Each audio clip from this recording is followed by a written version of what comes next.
Welcome back to the Red Wings Report by Strings and Pucks. This is Jeremy Laura, the stuttering guitarist. Got some updates after day one of training camp.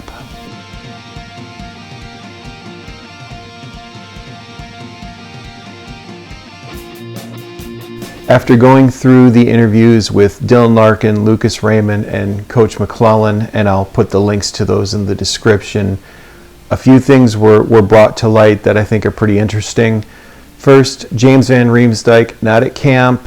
It sounds like he's spending time with family. There may even be some exciting family news. It sounds like it's very positive, and the way it was framed, there may be even an addition to the family. I don't know, but we'll hear more about that. So unfortunately, Van Riemsdyk, not at camp, may not make any of camp. So this is another guy we were kind of looking forward to seeing what he would be doing, but he's going to miss camp altogether. So there have been some major changes to the training camp format. First, you're really only looking at 3 days.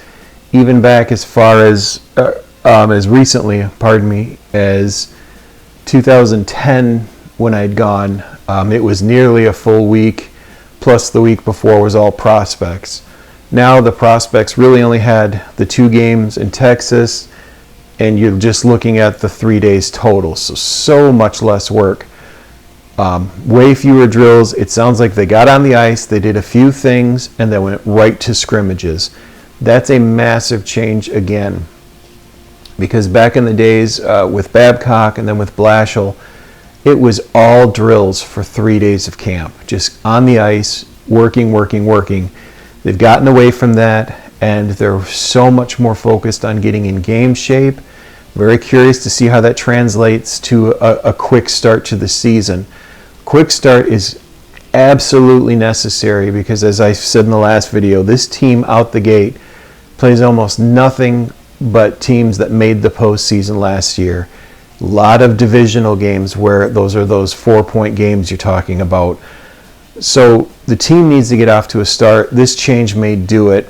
The red and white game is Sunday, so they're going to have scrimmages Thursday, Friday, Saturday, red and white game Sunday, then they're in Chicago Tuesday.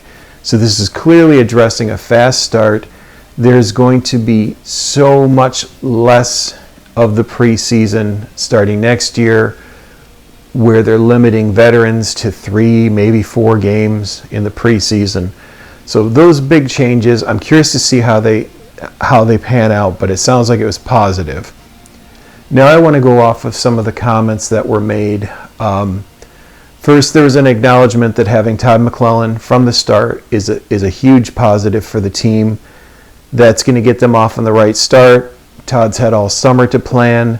A lot of excitement surrounding John Gibson, but no commitment as to who's going to be the starter. They want Gibson and Talbot battling, but Coach McClellan made it clear teams that are making it to the postseason and having postseason success aren't really riding just one goaltender anymore. You really need a tandem approach, and hopefully the Red Wings have a full tandem in Gibson and Talbot. What really piqued my interest more than anything was a question to Dylan Larkin.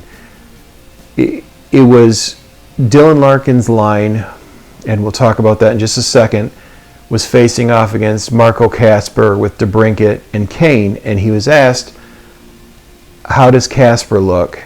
And he said, Kasper's in great shape, he's a young kid. That line has no holes in it. There's a positive to that. Right now, the Kasper line, and I said this at the end of the year, that was the best line in Detroit. But also, it's Detroit's only complete line, where top to bottom, you don't want to mess with it because everything is happening that needs to happen. The back check, the forecheck, all 3 zones, those players work incredibly well together. So Larkin saying that, it almost looked like he was remiss in acknowledging the fact he still doesn't have a winger. Coach McClellan acknowledged that. Dylan Larkin does not have a left wing locked in. It's Larkin, Raymond, and question mark. So Todd was asked, Soderblom has skated with them, and he ended the year skating with them. But he said, and everyone should have expected this, that's not a guarantee. That's an audition spot. Dylan Larkin's wing is an audition. They've given Soderblom looks on that. I am waiting to hear and see the Danielson looks, because Danielson is the player I have pegged to complete that line, because they're still talking about moving Casper back to Larkin's wing. That's a horrible idea. You have one complete line on this team. Don't screw it up. Leave Casper with Kane and DeBrincat, and you're going to have a line you can go to game after game. But get Danielson onto Larkin's wing as fast as possible, then try Lombardi.